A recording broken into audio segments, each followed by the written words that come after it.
Hey there guys, let's talk about something a little bit specific.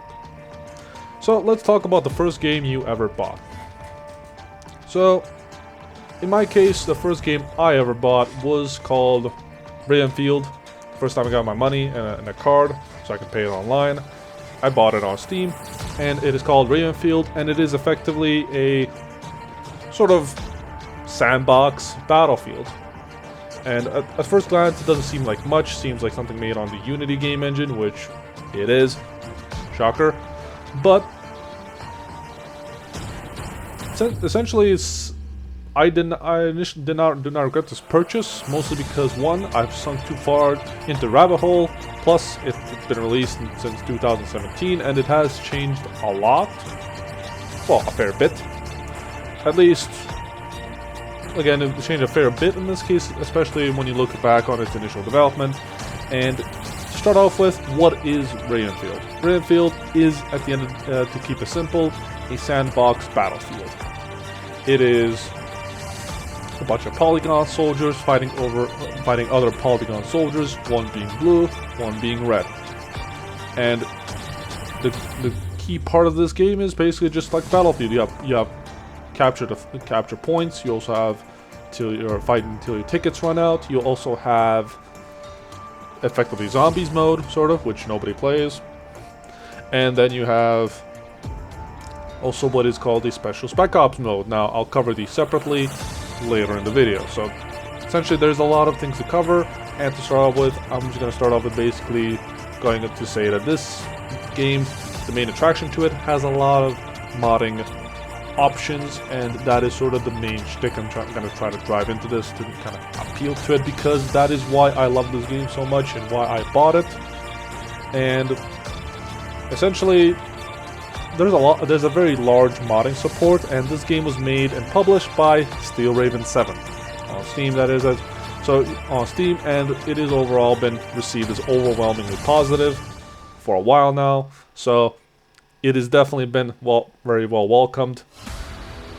But the game is simple at the end of the day. So to just kind of keep it simple, the game is at the end of the day not too complicated, not too different than what you'd expect. And essentially, so it has both ground combat, it has vehicles, it has infantry combat, obviously, a few vanilla-wise, it has a few simple guns. It has your traditional AKs, it has your M4s, shotgun, sniper, so it has the whole gist of vanilla-wise. And on its own, vanilla-wise, it has been redone, graphically-wise at least. Models have been redone for some of the vehicles, actually a lot of the vehicles. In this case, they're severely different than when they were initially released. They used to be just kind of blocky, polygon-ish, and that's more or less it. The models are a lot better now, so they are a lot more kind of detailed, a lot more modern. So as a lot of more older Ravenfield players, they'll tell you that this is such a drastic difference, and it's nice to see it. And as for the sort of controls in this case, it runs pretty much like your run-of-the-mill shooter. You also have lean left to right. You also have you have a primary slot, you have a secondary slot, and you have 3 utility slots. You can of course bring anti-tank as well separately in your utility slots, but it takes 2 slots to take anti-tank. So then you would have only 1 utility slot, or you can just bring 3 utilities. You can those count as grenades, medic and ammo packs. They're both separate. There's also a rangefinder / binoculars, which also lets you control a squad, and you can also sort of select while you're in the match. Soldiers point at them, and then you press a button. In this case, I believe it's called G in this case by default, and it would basically you'd be put in charge of them, and you could just kind of guide them on the map with the radio. But you can also do it without it, but looks cooler. And that's it. You can also kind of coordinate a little bit. So that is mostly it for that. Now I'm going to cover the game modes first, because then I can kind of add on to that when we discuss maps. So game mode wise, there is a couple of game modes. So the first one is the basic battle game mode, which is you have number of lives, number of battalions, that is essentially. Now keep in mind, again, I'm going to just kind of stress this before we start, before I get sidetracked. So this game lets you pick whichever team you want to pick in instant action. There is a conquest mode, but it is still not finished in this case. You can still play it in vanilla, but modded, you're not gonna have that luck. So fortunately, we do not get to customize our conquest mode, so we can have all our modded shit set up there. So it is gonna be vanilla. So you're gonna be fighting that. Basically, it's like your old Star Wars Battlefront 2 conquest mode. It is very familiar to that, and that's pretty much it. You get the research vehicles and weapons. That way, you can also fuck yourself over if you don't have the right weapons researched, and you're fighting something you can't destroy. So it leads you also to a creative way how to defeat the battle, or just skill issue. And so when it comes to game modes, so starting off with battle, it is a simple ticket bleed. Essentially, you have a number of lives, your team has a number of lives, enemy has a number of lives, and basically whoever loses their lives either due to bleed, by having majority of the capture points, or by being killed harder than the other. It is basically, that's who the winner is. That's pretty much it. That's it, pretty much. And next up then is Spec Ops. Personally, one of my favorite game modes. Battle is pretty good, but Spec Ops is a whole different thing. Now, Spec Ops is basically your randomly generated mission. So basically, instead of dropping in with a team, you drop in either alone, with up to 4 members basically. Now mind you, you can customize the ratio basically. There is a slider below it along with a length of the game. So that means in this case, if you're playing battle, it means you can increase how many battalions there are and how many you get tickets basically. So if you want to have one side to have a lot of tickets, you go for like long or epic game length. That way you're gonna play it for a while. Or if you want, let's say, have the enemy have more tickets to offset your badassery, or if it's like a defensive thing, so you want to kind of make it even for them, you can always switch the balance. That way there's more of them than there is of you. So there's always that as well. And basically, to start off with, Spec Ops is basically that, where you get a few random objectives. The game length here instead gives you how many objectives you gotta do before you get to leave or complete the mission and win. In some maps, you will have an option to extract by waiting for a helicopter to pick you up, or another one is just reach this point to exfil, and that's it. So this may vary, and it's pretty much good. It lets you focus on being stealthy, or rather just be a one-man army where you get to fight everything at the same time. Not to mention your squad mates also are fairly kitted out as well. That way you get that feeling of Spec Ops. It's pretty rudimentary, but it works. Personally, I run it solo. That way I feel more badass. So, and of course, you get basically objectives will run from destroying a patrol, destroying a vehicle, or killing a specific officer, basically. So, and of course, it'll be highlighted. So it'll all be a bit easy. It's pretty much straightforward. And again, it lends itself to giving you this sort of Spec Ops feeling. That way you can kind of build a story around this, which I'm going to elaborate at the end of the video, because that is something I want to just gonna discuss as well. After that, then we have Domination, which is essentially, so Domination works in a sort of straightforward manner as well.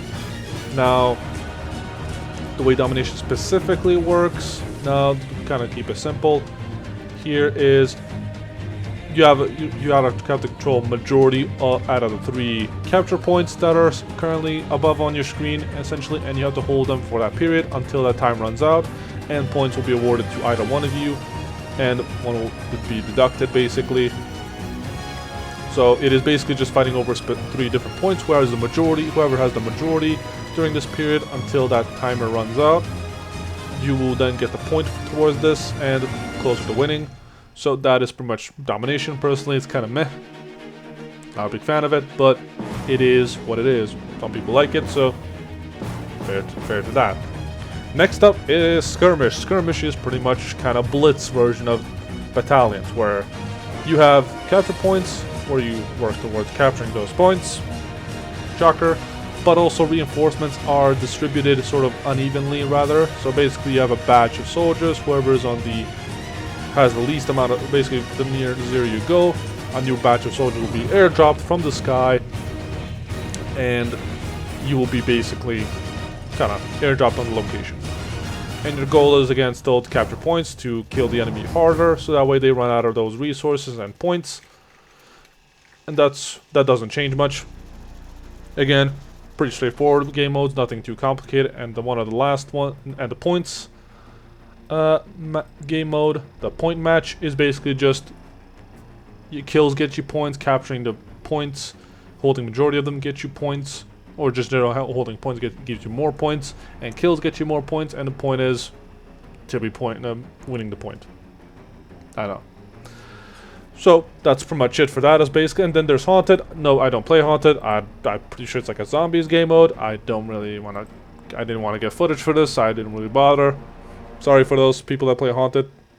I don't really. No, I don't think anybody plays it. If there's someone who plays it, I apologize. I don't really apologize. I don't want to, but I just don't care. I don't want to apologize.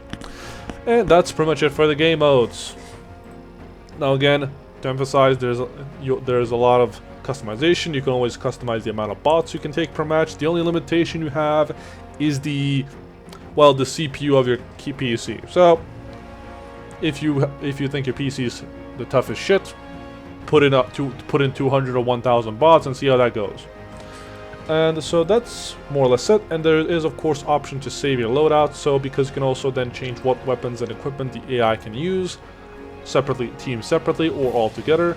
So there's also that. You can also take a choose of vehicles as well if you want to remove a specific weapon from them and give them a certain one, or remove them all together. Again, there's a lot of options here, a lot of the diverse versions of this.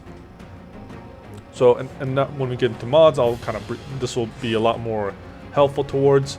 And of course you can always change character skins. There is the default skin, and then there's the 2006 version, which were just blocky things. I can't really describe it. It looks like a Play-Doh. It looks like Play-Doh that got sentience. But I digress. And essentially, you can also customize if it's going to be if the player has all the weapons, or if you want to follow the rules of your own loadouts. That way, you don't get to use whatever weapon you want. In this case, you can always configure the flags. That is another thing you can always do. It is you basically can configure whichever capture point you want to keep as a actual capture point, or remove it. You can always add switch capture points if you don't want them to be on your default spots. You can always do it, switch around. You can always reverse it, so that way if the eagle was on one side and Raven, red and blue were on one side, they could just switch their spots. That also works. So, and also you will have access to mutators. Essentially, the basic mutators you have in the game are restrict anti-air, which restricts ground vehicles and boats from firing at aircraft. You can add your crosshair in case because by default there is no crosshair in the game, so you're just kind of blind firing it. You can always add the crosshair. That way, if you want to just have that. If you don't want to bother with it, blind firing, you can always add name tags and big head mode. So that way, once you get the more kills you get without dying, the bigger your head is. And you can always add a sort of fake chat feed basically for the AI for the bots to be complaining about your ass or just complaining about dying. So that's pretty much it. Pretty simple, pretty straightforward. And then I'm gonna segue this into a more, I guess the word would be the highlight of this whole video. Alright, so we're getting to modding now. So mods for this game are very far and wide. There's a lot of, especially in the mutator section as well, because I'll add my Steam collection for these mods that I'm currently running, and this is what I'm going to be using for this series that I'm going to be planning. And basically, the mods themselves extend to, pardon me,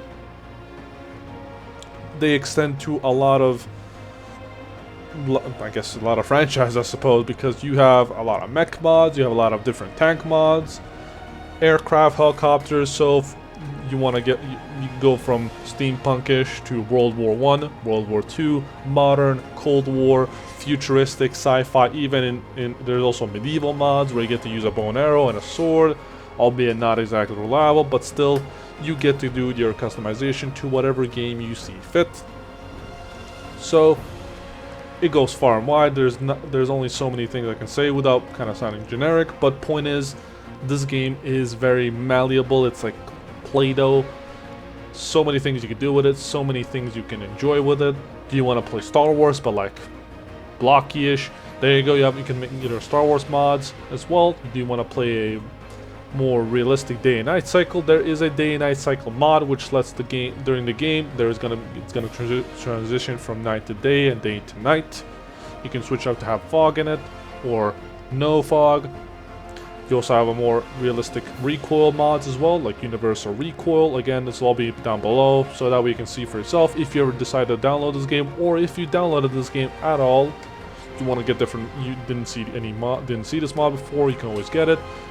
So there is a lot of customization, a lot of mods, a lot of mutators, and a lot of maps, which are very well made in most cases. Some of them ported from Battlefield even. For example, some of you might know Al Basra from Battlefield 2. That has been carried over to Ravenfield as well, and there's not to mention a lot of Star Wars maps and some of the custom-made content as well.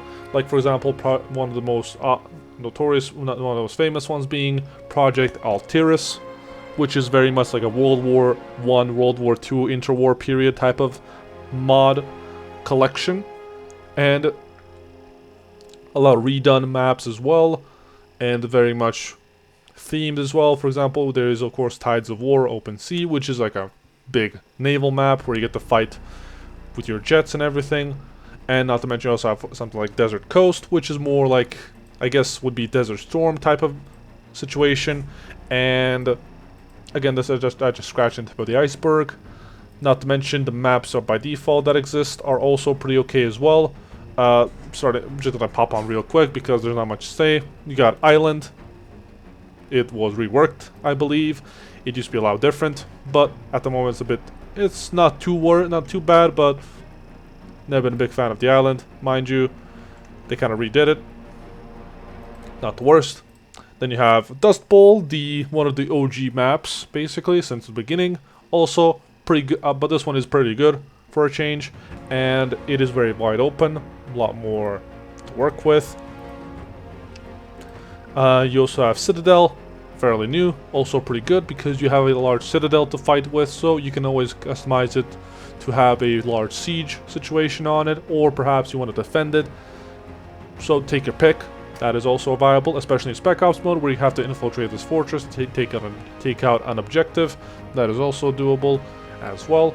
So you have to enjoy many facet of things. Now, as for that, next up is rafts. Rafts is pretty much just rafts, bunch of huts and everything on raft next to a waterfall. A lot more open space, a lot more gunfight. It is exclusively fighter infantry only. Next up, it is Glacier, fighting over a drill rig, and you have vehicles, helicopter, the whole thing. So a bit more mixed. But I feel like it's mostly infantry based because of the central part of it, where there's a lot of infantry focus on it. And there's next up is Desert Hill, pretty barren, pretty kind of dull, but it is mostly infantry / vehicle combat based. There is no aircraft, I don't believe, and that's pretty much it. So kind of like desertish combat with a few hills for cover. And next up, it is Archipelago. Archipelago is the GOAT. We love Archipelago. No, whoever hates Archipelago, they can go get a bullet, go get the fuck out of here. We don't like people who don't like Archipelago. Now, pretty much, Archipelago is kind of your go-to for most of us, at least. One team starts in a carrier where you can launch all of your ships and AP submersible vehicles from, boats and everything, so you have a nice little naval invasion going on there, and the team on the island has the privilege of defending it or sinking us along the way. So again, a lot of the cooler stuff about it. It is kind of one of the originals, not to mention it's pretty great. Can't go wrong with the Archipelago. After that, it is Canyon, a fairly new map as well, which is pretty good. One team starts on a dam, which they get to drop off of via parachute down to the center of the map, and the other one starts in a wreckage of a carrier, which they get to use as both a vantage point and also as another spawn point where they can drop down into the middle of the map as well and fight over there as well. There's also surrounding areas, passageways and everything. You can still use your vehicles and everything, helicopters especially, but it is also very heavily infantry based as well. Next up, it is Dust Bowl. Dust Bowl is is the OG Desert Boy. Pretty wide as well. A lot of open spaces. Some town in the middle. That way, town in the middle. Checkpoints and everything. Red team gets an airfield, a proper airfield, and a facility basically they fight from. And as for us, we get a small airfield as well, eagle-wise, and also they get a small oasis capture point as well, where they get their helicopters and everything from as well. So overall, pretty standard, pretty good. And then afterwards, you got coastline. Very heavy urban map. There is a few vehicles for it as well. There, one team, the middle capture point next to the port, next to the docks, gives the attack boat, which is very handy to use. And overall, pretty good spot capture point to get if you want to dominate the map. And then you have also have a high up spot on the top of the mountain, basically, where you get to capture the temple essentially, and you get to basically oversee the entire map. So if you want to snipe, you get that map as well as an option, so that is great. Next up, it is Temple. Temple is also mostly heavily infantry based, and it is very winter basically, and it is that's pretty much it. One team gets behind the temple spawn, the other one has to climb up the mountain to get to the ruins, or behind it, so you try to go around it. Either way, you're going to be in for a fight, and it is not too bad. Eagle does get an APC, which I don't really know what happens to it most of the time. You can't do much, can't get into any closer, so it is sort of kind of just there to kind of keep you from losing the initial push, so it works there. And another one being River Delta. Swampy land, not too bad, not too good, pretty okay. You get a lot more boat action and a lot more attack boats using their weaponry on you. Keep in mind, I'm just going to briefly cover I may or may not cover the vehicles because you might want to experience that for yourself. And then next up, it is Mountain Range, also pretty good for air combat as well, though it is a bit iffy for infantry combat and vehicles, but could be worse. Not one of my favorites, but it's still manageable. Not bad. Twin Islands, it's two islands, that's it. That's not much. 2 spawns, 2 boats, light vehicles, no tanks, just kind of fighting there. 2 islands. There's a small like river crossing here. Just that's it. That's Twin Islands. And then we have Tunnel. I don't know who likes Tunnel. I personally don't like Tunnel. I just look stupid. But I'm sure there's people who love Tunnel.